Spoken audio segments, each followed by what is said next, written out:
మీరంతా ఒకటే కదా. నువ్వు అధికారంలో తెలంగాణ రాష్ట్రం తరఫున యూనియన్ క్యాబినెట్ ముఖ్యంగా మంత్రి క్యాబినెట్ ర్యాంక్లో క్యాబినెట్ మీటింగ్ లో మాట్లాడాల్సింది నువ్వే మోడీ గారితో. ఈటెల రాజేందర్కి మాట్లాడతానన్నా కూడా అందులో ఎంట్రీ లేదు కదా. నువ్వు నీ పార్టీకి ఎంత నిబద్ధత కలిగిన వాళ్ళు అందరినీ మీ ఎమ్మెల్యేలు మీ ఎంపీలు మోడీ గారికి లెటర్ ఇచ్చొచ్చారు. నువ్వు ఏ పొద్దున ఇంటున్నావు ఏ పొద్దున అనుకుంటున్నావు అని నువ్వేమో చెప్పారు కదా. దొంగలు కాదు తొట్లోకి రాదని నన్నెందుకంటే కిషన్ రెడ్డి గారు నేనేమన్నా నేనేమన్నా కేసీఆర్ 2023 నేను అన్నాడు. ఏమన్నా చిన్నది ఇలా అన్నాడు రెండో అన్నాడు. నేను అట్లా అంటే నాకు కిషన్ అన్నారు మర్యాద ఇచ్చా మాట్లాడుతూ కేసీఆర్ అన్నట్టు నేను రెండో ఎప్పుడు అంటున్నా. నేను ఏమన్నా తప్పు చేసి మాట్లాడుతున్నా? నీ గౌరవం తగ్గేటట్టు నేను ఎప్పుడన్నా మాట్లాడుతున్నా? లేదే.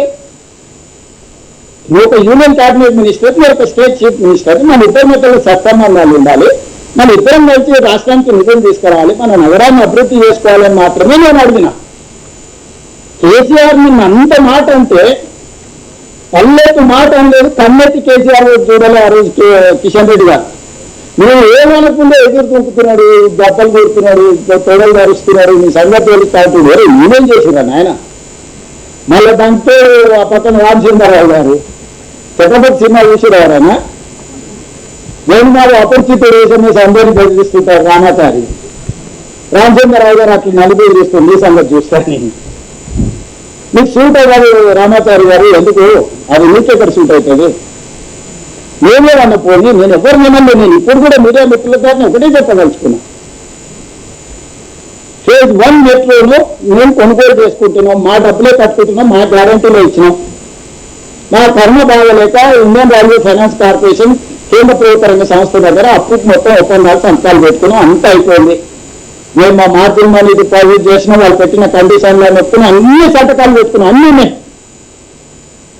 ఈ రోజు చివరి రోజు నిధుల విడుదల.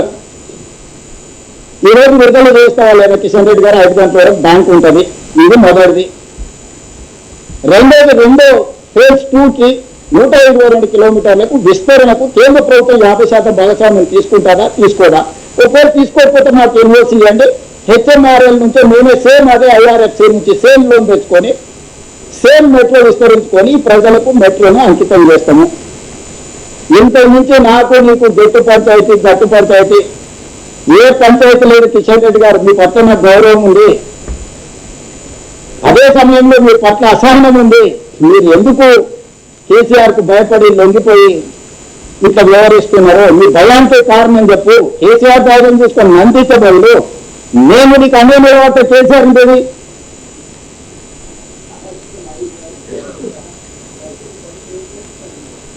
అభినందన చెప్తాం, షాలో పోయి కిషన్ రెడ్డి గారికి షాలో కప్పొస్తాము, సన్మానం కూడా చేస్తా అని చెప్పిన.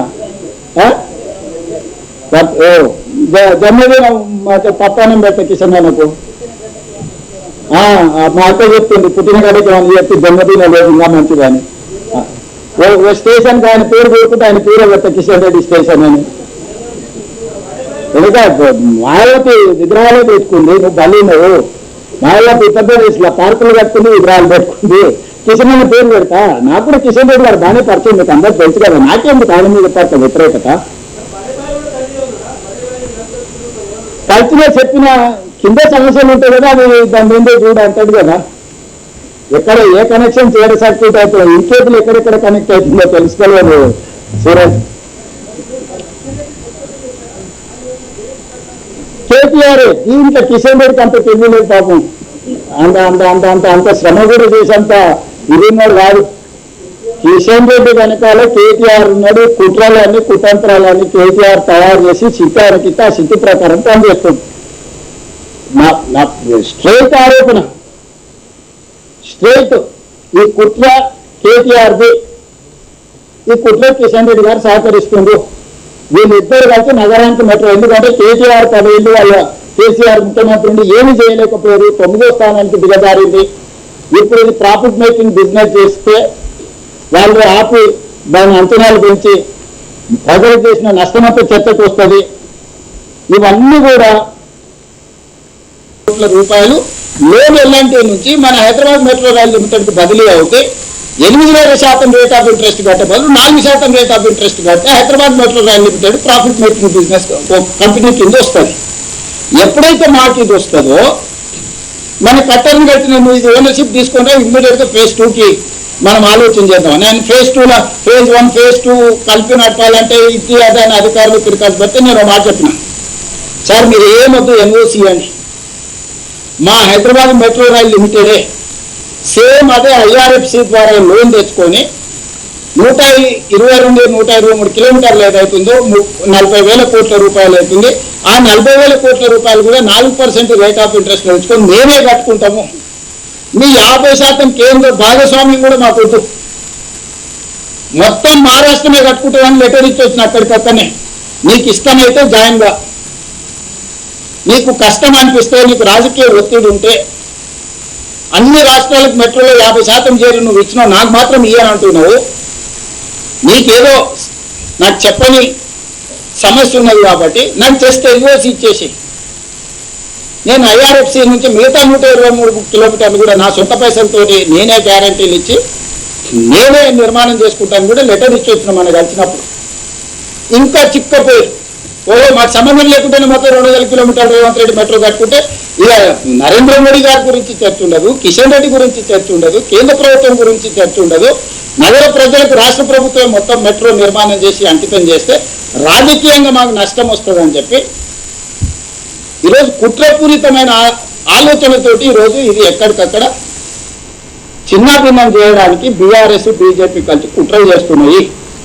నేను రాజకీయపరమైన ఆరోపణలు నేను చేయదలుచుకోలేదు. నేను కిషన్ రెడ్డి గారికి విజ్ఞప్తి చేస్తున్నా, మీరు సికింద్రాబాద్ పార్లమెంట్ సభ్యులు, అంతకంటే ముందు ఇదే పార్లమెంట్లోని అంబర్పేట నుంచి మీరు శాసనసభ్యులు, చేవెళ్ళ మీ పార్టీ పార్లమెంట్ సభ్యుడు, మెదక్ మీ పార్లమెంట్ సభ్యుడు, మల్కాజ్గిరి ఈటల రాజేంద్ర గారు 100% మీ 4 ఎంపీలు ఉన్న ప్రాంతంలోనే ఈ మెట్రో విస్తరణ ఉంది. ఈ మెట్రో విస్తరణ జరిగే దగ్గర మా గణేష్ ఒకడు, మా నవీన్ ఇద్దరు ఉన్నారు ఎమ్మెల్యేలు. మాకేం పెద్ద ప్రజాప్రతినిధులు కూడా లేరు. మిగిలిన మీ బీఆర్ఎస్ మీ తమ్ముళ్ళే ఉండరు. శత్రువులు అంటూ ఎవరైనా కిషన్ రెడ్డికి ఉంటే ఒకవేళ శ్రీ గణేష్ ఉండొచ్చు, నవీన్ యాదవ్ ఉండొచ్చు. ఈ సిటీలో మొత్తం మీ ఎమ్మెల్యేలు మీ ఎంపీలు మీరే కదా అన్నదమ్ముడు. ఎందుకు కిషన్ రెడ్డి బాధ్యత తీసుకోడు? కిషన్ రెడ్డి నిజంగానే మెట్రో అయిపోయిన దానికి కట్టర్ని కలిసినప్పుడు నన్ను ఎందుకు తీసుకుపోడు? వరంగల్ ఎయిర్పోర్ట్ మొత్తం కొలిపోతుంది, రామోహన్ నాయుడుని కలుస్తాడు, ఏం మాట్లాడిండో చెప్పడు. అశ్విని వైష్ణవ్ని కలుస్తాడు, ఏం మాట్లాడిండో చెప్పడు. ఆయన కలిసి వచ్చిన తర్వాత నేను పోయి కలిస్తే వాళ్ళ మాటలు మనకు అర్థం కదా. మనం ఏ సమాజంలో ఉన్నాము? ఒక మనిషి మనతో వ్యవహరించేది మాట్లాడే విధానాన్ని మనం అర్థం చేసుకోలేమా?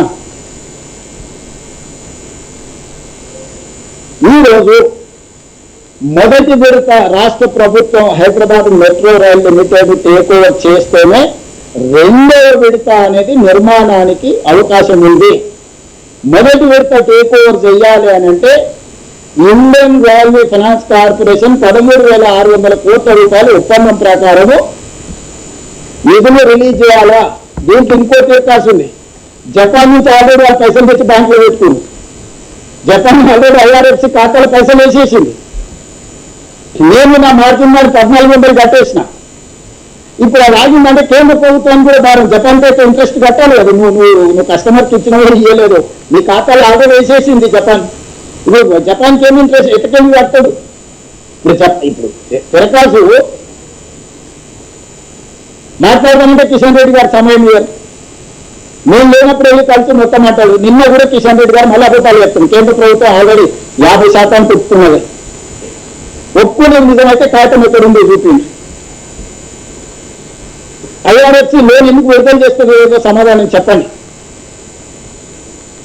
గతంలో రాష్ట్ర ప్రభుత్వం గ్యారెంటీ ఇస్తే లోన్లు వచ్చేది. IRFC మాకేం కండిషన్ పెట్టింది తెలుసా? రాష్ట్ర ప్రభుత్వమే కాదు అంటే యాక్చువల్గా తీసుకుంటున్న సంస్థ సంతకాలు పెట్టి వాళ్ళకి ఇవ్వచ్చు.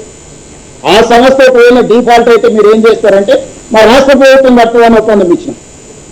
దాని తర్వాత మళ్ళీ తిరకాసు పెట్టారు. ఒక్క రాష్ట్ర ప్రభుత్వమే కాదు, మాకు RBI కూడా గ్యారెంటీ కింద సంతకం పెట్టమని ఉంది అని. RBI నుంచి కూడా లెటర్ తీసుకుపోయి ఇచ్చిన. ఒకవేళ ఆ సంస్థ HMRL కట్టకపోతే రాష్ట్ర ప్రభుత్వం కట్టే, రాష్ట్ర ప్రభుత్వం కట్టకపోతే ఆర్బీఐలో తెలంగాణ రాష్ట్ర ప్రభుత్వం ఏ రూపాయలు కట్టే డైరెక్ట్ వాళ్ళే తీసేసుకునేటట్టు అందరితో తీసుకొని పోయి ఇచ్చిన. ఏ రోజు కూడా ఈ సమస్యలు నేను ఎవరితోనలే, ఎవరిని అక్యూజ్ చేయలే.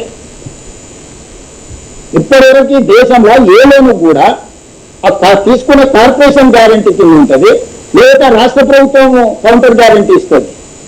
ఇక్కడ నాకు రిజర్వ్ బ్యాంకును కూడా నేను రిజర్వ్ బ్యాంకు నుంచి ఆ సంస్థ పేలైతే రాష్ట్ర ప్రభుత్వంలో పేలైతే రిజర్వ్ బ్యాంకులో మీ పేరు మీద ఏ రూపాయలను నేనే తీసుకుంటా అంటే రిజర్వ్ బ్యాంకును కూడా ఒప్పించి ఆ లెటర్ కూడా తీసుకుపోయి ఇచ్చిన. ఇక నాకు ఫిట్టింగ్ పెట్టడానికి ఏం లేదు, లోన్ ట్రాన్స్ఫర్ లేకుండా ఆపుకొని కూర్చుంది. సో ఇప్పుడు కిషన్ రెడ్డి నేను అడుగుతున్నాను, లోను ఐఆర్ఎఫ్సి ఆపడానికి కారణం ఏంటో మీరు చెప్పండి. ఆ లోనును విడుదల చేయించడానికి మీరు మాట్లాడరా? మీరు బాధ్యత తీసుకుంటారా, తీసుకోరా? రెండవ విడతకు భారత ప్రభుత్వం 50% భాగస్వామిగా నిర్మాణానికి ముందుకు వస్తుందా, లేకపోతే ఆ రెండో విడత కూడా మేమే మా డబ్బులతో కట్టుకోవడానికి మీరు ఎన్వోసిస్తారా? దీనికి సమాధానం చెప్పండి కిషన్ రెడ్డి గారు. నేను దీని గురించి మాట్లాడితే కిషన్ రెడ్డి గారు సవాళ్ళు చూస్తుండు, తొడలు కొట్టుండు, దెబ్బలు కరుచుకుంటుండు, నేను అడుగుని పుట్టలేదు అంటాడు, నేను ఇళ్ళని పుట్టిన ఇళ్ళని చచ్చిపోయిన అంటాడు.